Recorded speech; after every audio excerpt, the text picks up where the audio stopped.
Eng aktual mavzu desa ham bo'ladi. SDVG, ya'ni sindrom defitsit vнимания giperaktivность.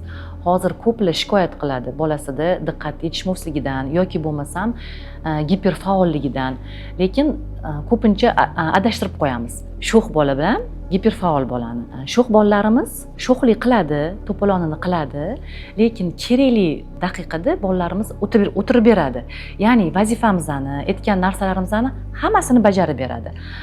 SDVG'shnik bolalarimiz, giperaktivni bolalarimiz bu narsada o'zini o'tkazib, diqqatini bitta joyga jamlolmaydi. Ularda o'sha rivojlanishda diqqat yetishmovchiligi eng yuqori turadi. O'sha diqqat yetishmagandan bolalarimiz giperaktiv bo'lib qoladi. Ya'ni bu bo'lishi mumkin tug'ruq jarayonida yoki bo'lmasam homilador vaqtda. Bu narsani aynan bitta sababi yo'q, sabablar bir nechta bo'lishi mumkin. Unaqa bolalarimizni biz Registon maktabida qanaqa yondashamiz? Unaqa bolalarimizga juda ham ko'p vazifa yuklamaymiz. Ya'ni boshqa bolalarga qaraganda ularga sal kamroq vazifa yuklatilishi kerak. Lekin u bolalarimiz 40-45 minut bitta joyda o'tira olmaydi. O'tira olmagandan keyin o'sha bolani o'zimiz ko'rib, ya'ni bola 15 minutlarda 20 minutda turib yurib kelgisi kelyaptimi? Mayli, ruxsat beramiz. Sabab bolani birdaniga o'tkazib 45 minut o'tkazib bo'lmaydi. Sekin bolani o'tkazsa bo'ladi. Ya'ni bu uyda ham shu narsani qo'llasanglar bo'ladi.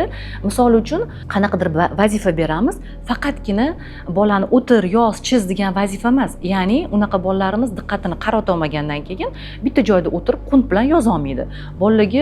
Unaqa bolalarga ko'proq o'yin tariqasida ko'p narsa o'rgatiladi. O'yin tariqasida bolalarimiz ham tezroq iladi va o'tirishni o'rganadi. Men o'zim SDVG'shnik bolalari bilan alohida individual ham ishlayman. Sabab u bolalarimiz ko'pincha chalg'igani uchun ham darslarimizda ozgina xalaqit qilib qolishi mumkin. O'shanda bolani olib, ozgina o'yin tariqasida mashg'ulotlar o'tkazib, bola o'zi hovurdan tushgandan keyin yana olib kirib darsini davom ettiramiz.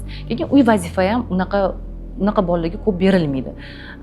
Sabab ozgina me'yorida bolani o'rgatib borsa, ana o'shandagina bolani diqqati yaxshi rivojlanib, giperaktivlikdan chiqadi. Bu narsa sindrom, bu kasallik deb hisoblanmaydi. 9 yoshdan keyin ham bu qolib ketishi mumkin. Lekin ayrim hollarda katta insonlarda ham uchraydi bu narsa. Lekin zo'r joyi bularda o'tirgan joyda darsini eshitayotgan paytda zo'r ilib oladi. Zo'r ilib, hamma narsani zo'r eshitadi. Ularda qisqa xotira bo'ladi-da, sразу javob beradi, lekin o'sha kulchivoy joyi o'sha bahosini ham yaxshi olib ketaveradi. Sizlarga uyda o'tadigan kichkinagina qo'llamalar beraman. Shu silka orqali shu pastimizda qoldiramiz, Registon School'da bemalol olib, uy sharoitida foydalansanglar bo'ladi. Bugungi mavzularimiz mana shulardan iborat edi. Bola tarbiyasi bo'yicha yoki bo'lmasam bolani bilish jarayonlari bo'yicha qanaqa savolinglar bo'ladigan bo'lsa, kommentariyada yozib qoldiringlar. Sizlarga to'liq ma'lumot berishga harakat qilamiz.